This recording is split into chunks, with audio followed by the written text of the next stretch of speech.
प्रिय साधक, जब तुम ये वाक्य सुनते हो कि यूनिवर्स के नियमों को अपनाओ, कोई तुम्हें हरा नहीं पाएगा, तो इसे केवल प्रेरणात्मक वाक्य मत समझना। यह कोई भावनात्मक नारा नहीं है, बल्कि ये उस शाश्वत विज्ञान का सार है जिसे ऋषियों ने यौगिक विज्ञान कहा, जिसे शिव ने मौन में समझाया और जिसे आज की भाषा में लोग लॉ ऑफ अट्रैक्शन कहने लगे हैं। परंतु सत्य इससे कहीं अधिक गहरा है। यूनिवर्स कोई बाहर बैठा हुआ देवता नहीं है जो तुम्हारे कर्मों पर निर्णय सुना रहा हो।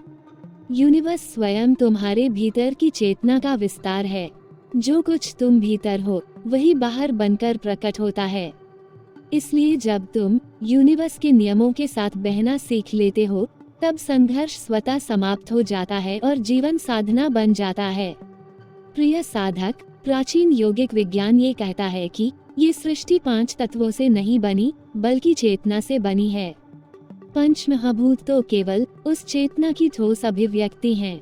शिव ज्ञान में कहा गया है कि जहाँ चेतना स्थिर होती है, वहीं शक्ति प्रकट होती है, और जहाँ शक्ति प्रवाहित होती है, वहीं सृष्टि घटती है। इसलिए यूनिवर्स का पहला और सबसे मौलिक नियम ये है कि तुम्हारी चेतना जहाँ ठहरती है, जीवन वही आकार लेता है। लोग इसे आज ध्यान कहते हैं, लोग इसे फोकस कहते हैं, लोग इसे लॉ ऑफ अट्रैक्शन कहते हैं, पर यौगिक भाषा में इसे संकल्प शक्ति कहा गया है। प्रिय साधक, तुमने देखा होगा कि 2 लोग समान परिस्थिति में होते हुए भी अलग अलग परिणाम पाते हैं। एक टूट जाता है, दूसरा निखर जाता है। कारण परिस्थिति नहीं होती, कारण चेतना की दिशा होती है। यूनिवर्स परिस्थितियों को नहीं पढ़ता, यूनिवर्स कंपन को पढ़ता है। तुम्हारे भीतर जो भाव चल रहा है, जो विश्वास स्थिर है, वही कंपन बनकर ब्रह्मांड में फैलता है, और वही कंपन वापस तुम्हारे जीवन में घटना बनकर लौटता है। इसलिए शिव कहते हैं कि जो भीतर है वही बाहर है, बाहर कुछ भी अलग नहीं है। प्रिय साधक, जब तक मन भटकता रहता है, यूनिवर्स भी तुम्हें भटकाता रहता है। जब तक तुम स्वयं निर्णयहीन हो, जीवन भी अनिश्चित रहता है। यौगिक विज्ञान में मन को चंचल नहीं कहा गया, बल्कि उसे अनुशासनहीन कहा गया है। अनुशासन आते ही मन साधन बन जाता है, और जब मन साधन बनता है, तब वही मन यूनिवर्स के नियमों को तुम्हारे पक्ष में मोड़ देता है। यह कोई चमत्कार नहीं है, यह विज्ञान है। प्रिय साधक, शिव तत्व हमें ये सिखाता है कि इच्छा और आसक्ति में अंतर है। इच्छा चेतना की पुकार है, आसक्ति अहंकार की जकड़न है। यूनिवर्स इच्छा को पूरा करता है, आसक्ति को नहीं। जब तुम किसी लक्ष्य को पकड़कर बैठ जाते हो और कहते हो कि यही चाहिए, तभी चाहिए, इसी रूप में चाहिए, तब तुम यूनिवर्स के प्रवाह को रोक देते हो। लेकिन जब तुम स्पष्टता के साथ संकल्प करते हो और फिर समर्पण में उतर जाते हो, तब यूनिवर्स तुम्हारे लिए उससे भी श्रेष्ठ मार्ग खोल देता है, जिसकी तुम कल्पना भी नहीं कर सकते थे। प्रिय साधक, लॉ ऑफ अट्रैक्शन का सबसे बड़ा भ्रम ये है कि केवल सोचने से सब मिल जाएगा। यौगिक विज्ञान इस अधूरे सत्य को स्वीकार नहीं करता। सोच केवल बीज है, भावना जल है, और कर्म सूर्य है। तीनों मिलते हैं तभी फल उत्पन्न होता है। शिव कहते हैं कि क्रिया के बिना ज्ञान मृत है, और ज्ञान के बिना क्रिया अंधी है। इसलिए जब तुम अपने भीतर स्पष्ट भाव रखते हो, उसे गहरे विश्वास से सींचते हो और फिर निस्वार्थ कर्म में उतर जाते हो, तब यूनिवर्स तुम्हारे साथ खड़ा हो जाता है। प्रिय साधक, बहुत से लोग कहते हैं कि यूनिवर्स परीक्षा लेता है, पर सत्य यह है कि यूनिवर्स तुम्हें नहीं परखता, यूनिवर्स तुम्हें तैयार करता है। जब जीवन में कठिन समय आता है, तब वो तुम्हें तोड़ने नहीं आता, बल्कि तुम्हारे भीतर छुपी हुई शक्ति को जगाने आता है। यौगिक परंपरा में इसे तप कहा गया है। तप का अर्थ दुख नहीं है, तप का अर्थ है चेतना की अग्नि में स्वयं को शुद्ध करना। प्रिय साधक, शिव ध्यान में बैठे हैं क्योंकि ध्यान ही वह अवस्था है जहां व्यक्ति यूनिवर्स के नियमों को समझता है। ध्यान में तुम मांगते नहीं हो, ध्यान में तुम योग्य बनते हो, और जब तुम योग्य बन जाते हो, तब जीवन स्वयं तुम्हारे चरणों में आकर बैठ जाता है। इसलिए यदि तुम चाहते हो कि कोई तुम्हें हरा ना पाए, तो तुम्हें किसी से लड़ने की आवश्यकता नहीं है। तुम्हें केवल स्वयं के भीतर स्थिर होना है। प्रिय साधक, जो व्यक्ति स्वयं से जीत जाता है, उसे दुनिया हरा नहीं सकती।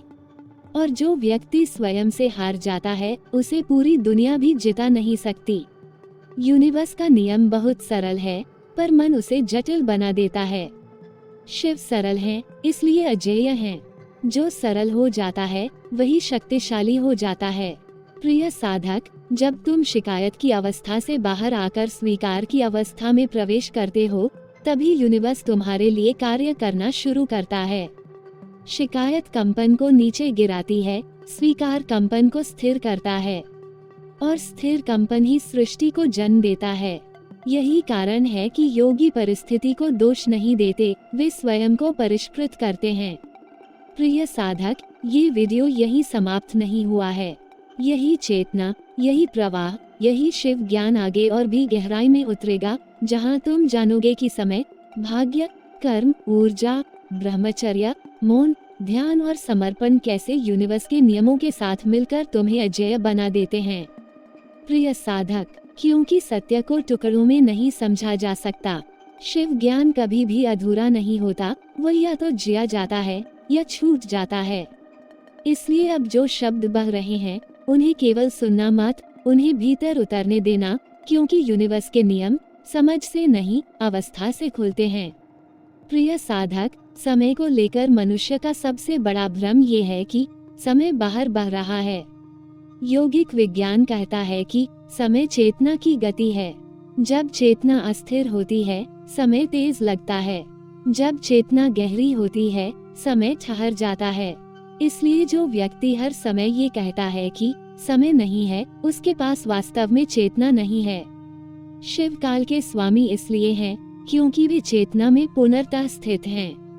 जब तुम वर्तमान में पूर्ण हो जाते हो, तब भविष्य अपने आप संवरने लगता है। यही यूनिवर्स का गुप्त नियम है। प्रिय साधक, भाग्य को लोग एक बाहरी शक्ति मान लेते हैं, पर योग कहता है कि भाग्य कर्मों की स्मृति है। जो कुछ तुमने सोचा, महसूस किया और किया, वही तुम्हारे चारों ओर परिस्थितियों के रूप में घूम रहा है। इसलिए भाग्य बदलने के लिए किसी ज्योतिष की आवश्यकता नहीं है। भाग्य बदलने के लिए चेतना की दिशा बदलनी होती है। जिस दिन तुम ये समझ जाते हो, उसी दिन से कोई तुम्हें हरा नहीं सकता, क्योंकि तब तुम अपने ही विरुद्ध नहीं होते। प्रिय साधक, शिव तत्व ये सिखाता है कि ऊर्जा कभी नष्ट नहीं होती, वो केवल रूप बदलती है। तुम्हारी इच्छाएं, तुम्हारे डर, तुम्हारा क्रोध, तुम्हारा प्रेम सब ऊर्जा हैं। प्रश्न यह नहीं है कि ऊर्जा है या नहीं, प्रश्न यह है कि वो किस दिशा में बह रही है। जो व्यक्ति अपनी ऊर्जा को बिखेर देता है, वह जीवन में थक जाता है। जो व्यक्ति अपनी ऊर्जा को साध लेता है, वही योगी कहलाता है। और योगी के लिए यूनिवर्स विरोधी नहीं होता, यूनिवर्स सहयोगी बन जाता है। प्रिय साधक, ब्रह्मचर्य को लोग केवल शरीर से जोड़ देते हैं, जबकि वास्तविक ब्रह्मचर्य चेतना की पवित्रता है। जहाँ तुम्हारी ऊर्जा व्यर्थ नहीं बहती, वहीं ब्रह्मचर्य घटित होता है। जब तुम अपनी इंद्रियों के पीछे नहीं दौड़ते, बल्कि उन्हें दिशा देते हो, तब वही ऊर्जा तुम्हारे विचारों को सशक्त बनाती है। और सशक्त विचार यूनिवर्स में आदेश की तरह काम करते हैं। इसलिए ऋषियों ने कहा कि संयम शक्ति है, दमन नहीं। प्रिय साधक, मौन को लोग शब्दों की अनुपस्थिति समझते हैं, पर शिव मौन को सृष्टि का गर्भ कहते हैं। जब तुम भीतर मौन होते हो, तभी यूनिवर्स की आवाज सुन पाते हो। शोर में केवल मन बोलता है, मौन में चेतना बोलती है, और चेतना की भाषा सीधी यूनिवर्स तक जाती है। यही कारण है कि कई बार बिना बोले ही कार्य सिद्ध हो जाते हैं। यह कोई रहस्य नहीं है, ये नियम है। प्रिय साधक, ध्यान कोई अभ्यास नहीं है, ध्यान एक स्मरण है। स्मरण इस बात का कि तुम कौन हो। जब ध्यान गहरा होता है, तब तुम्हें यह अनुभव होने लगता है कि तुम शरीर नहीं हो, तुम परिस्थिति नहीं हो, तुम भूमिका नहीं हो, तुम वह साक्षी हो जो सब देख रहा है। और जिस दिन ये साक्षी भाव स्थिर हो जाता है, उसी दिन से जीवन तुम्हें छू नहीं पाता, केवल घटित होता है। तब सुख भी आता है, दुख भी आता है, पर तुम अडिग रहते हो। प्रिय साधक, यूनिवर्स का एक और सूक्ष्म नियम है, जिसे शिव ने अनुग्रह कहा है। अनुग्रह तब आता है जब प्रयास और समर्पण संतुलन में होते हैं। केवल प्रयास अहंकार बन जाता है, केवल समर्पण आलस्य बन जाता है। जब तुम पूरे मन से कर्म करते हो और फिर परिणाम को छोड़ देते हो, तब अनुग्रह उतरता है। और जहाँ अनुग्रह है, वहाँ असंभव शब्द अर्थहीन हो जाता है। प्रिय साधक, बहुत लोग आध्यात्मिकता को पलायन समझ लेते हैं, पर सत्य यह है कि आध्यात्मिक व्यक्ति ही जीवन को पूरी तरह जीता है। वो डर से नहीं, जागरूकता से जीता है। वो प्रतिस्पर्धा से नहीं, प्रामाणिकता से जीता है। इसलिए वह किसी को हराने नहीं निकलता, फिर भी उसे कोई हरा नहीं पाता, क्योंकि वह स्वयं के केंद्र में स्थित होता है। प्रिय साधक, जब तुम भीतर से पूर्ण होते हो, तब बाहर की कमी तुम्हें विचलित नहीं करती, और जब भीतर खाली होते हो, तब बाहर की उपलब्धि भी तुम्हें तृप्त नहीं कर पाती। यूनिवर्स हमेशा तुम्हें वही देता है जो तुम्हें तुम्हारे भीतर की अवस्था का बोध कराए। इसलिए जीवन को शिक्षक समझो, शत्रु नहीं। प्रिय साधक, ये प्रवाह अभी और गहराई में उतरेगा, जहाँ शिव ज्ञान और यौगिक विज्ञान के वे सूक्ष्म सूत्र खुलेंगे, जो साधारण शब्दों में नहीं कहे जाते, पर अनुभूति में स्पष्ट दिखाई देते हैं। यही से आगे हम समझेंगे कि कैसे विश्वास, श्रद्धा और आत्म साक्षात्कार मिलकर तुम्हें उस अवस्था तक ले जाते हैं जहां जीत और हार दोनों अर्थ खो देते हैं। प्रिय साधक, विश्वास को लोग अक्सर अंधा मान लेते हैं, पर यौगिक विज्ञान में विश्वास को चेतना की रीढ़ कहा गया है। बिना विश्वास के कोई भी ऊर्जा दिशा नहीं पकड़ पाती। जब तुम भीतर से डगमगाते हो, यूनिवर्स भी तुम्हें अस्थिर परिस्थितियां देता है, क्योंकि वो केवल तुम्हारी अंदरूनी अवस्था का प्रतिबिंब है। शिव कहते हैं कि संशय सबसे बड़ा विष है और श्रद्धा सबसे बड़ा अमृत। जब श्रद्धा जागती है, तब बाहर के प्रमाण की आवश्यकता समाप्त हो जाती है। प्रिय साधक, भय यूनिवर्स का नियम नहीं है, भय मनुष्य की रचना है। यूनिवर्स विस्तार चाहता है, भय संकुचन पैदा करता है। जहाँ तुम डरते हो, वहीं तुम्हारी ऊर्जा सिमट जाती है और सिमटी हुई ऊर्जा सृजन नहीं कर सकती। योगी भय से लड़ता नहीं, वह उसे देखता है। और जिस क्षण तुम भय के साक्षी बन जाते हो, भय स्वयं विलीन हो जाता है। तब यूनिवर्स तुम्हें वही देता है जो विस्तार लाता है। प्रिय साधक, इच्छा जब शुद्ध होती है तो वो प्रार्थना बन जाती है, और जब इच्छा अशुद्ध होती है तो वो लालच बन जाती है। यूनिवर्स प्रार्थना का उत्तर देता है, लालच का नहीं। शिव भोलानाथ इसलिए कहलाते हैं क्योंकि वे भाव देखते हैं, भाषा नहीं। यदि तुम्हारा भाव करुणा से भरा है, तो छोटी सी पुकार भी विशाल अनुग्रह में बदल जाती है। प्रिय साधक, आत्मसम्मान को लोग अहंकार समझ लेते हैं, पर यौगिक दृष्टि में आत्मसम्मान आत्मज्ञान से उपजता है। जब तुम्हें पता होता है कि तुम कौन हो, तब तुम्हें स्वयं को सिद्ध करने की आवश्यकता नहीं रहती। और जिस दिन यह आवश्यकता समाप्त हो जाती है, उसी दिन से प्रतिस्पर्धा भी समाप्त हो जाती है। तब तुम दूसरों से नहीं, केवल स्वयं से आगे बढ़ते हो। प्रिय साधक, कर्म का सिद्धांत बहुत सरल है, पर मनुष्य उसे जटिल बना देता है। कर्म केवल क्रिया नहीं है, कर्म तुम्हारी आंतरिक अवस्था के साथ किया गया कार्य है। वही कार्य यदि भय से किया जाए तो बंधन बनता है, और वही कार्य यदि प्रेम से किया जाए तो मुक्ति बन जाता है। यूनिवर्स कर्म की मात्रा नहीं देखता, कर्म की चेतना देखता है। प्रिय साधक, यौगिक विज्ञान में कहा गया है कि जब तुम किसी लक्ष्य के पीछे भागते हो, तो लक्ष्य तुमसे दूर भागता है। लेकिन जब तुम स्वयं को इतना परिष्कृत कर लेते हो कि लक्ष्य की आवश्यकता ही समाप्त हो जाती है, तब लक्ष्य स्वयं तुम्हारे पास आता है। यही वह अवस्था है जहां लॉ ऑफ अट्रैक्शन काम नहीं करता, बल्कि लॉ ऑफ रेजोनेंस काम करता है।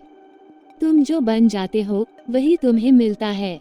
प्रिय साधक, शिव को अर्धनारीश्वर इसलिए कहा गया क्योंकि सृष्टि संतुलन से चलती है। केवल पुरुष ऊर्जा प्रयास है, केवल स्त्री ऊर्जा समर्पण है। दोनों का संतुलन ही सृजन है। जब तुम्हारे भीतर यह संतुलन स्थापित होता है, तब निर्णय सहज होते हैं, संघर्ष समाप्त होता है और जीवन प्रवाह बन जाता है। प्रिय साधक, एक योगी जीवन से कुछ भी छीनने नहीं जाता, वह केवल स्वयं को खोलता है। और जो खुला हुआ है, वही ग्रहण कर सकता है। बंद मुट्ठी में कुछ नहीं आता। इसलिए जब तुम जीवन को नियंत्रित करने का प्रयास छोड़ देते हो, तब जीवन तुम्हारी रक्षा स्वयं करने लगता है। यही यूनिवर्स का सबसे करुणामय नियम है। प्रिय साधक, बहुत से साधक पूछते हैं कि हमें कैसे पता चले कि हम सही मार्ग पर हैं। शिव कहते हैं कि जहाँ शांति बढ़ रही है वही सत्य है। जहाँ बेचैनी बढ़ रही है वहाँ अभी भी अहंकार शेष है। सत्य हमेशा सरल होता है, शोर नहीं करता। असत्य हमेशा साबित करने में लगा रहता है। प्रिय साधक, ये प्रवाह अभी पूर्ण नहीं हुआ है। अभी हम उस अंतिम बिंदु की ओर बढ़ रहे हैं जहाँ साधक और साध्य का भेद मिट जाता है, जहाँ यूनिवर्स और तुम्हारे बीच कोई दूरी नहीं रह जाती। वहाँ न जीत बचती है, न हार, केवल अस्तित्व का उत्सव शेष रहता है।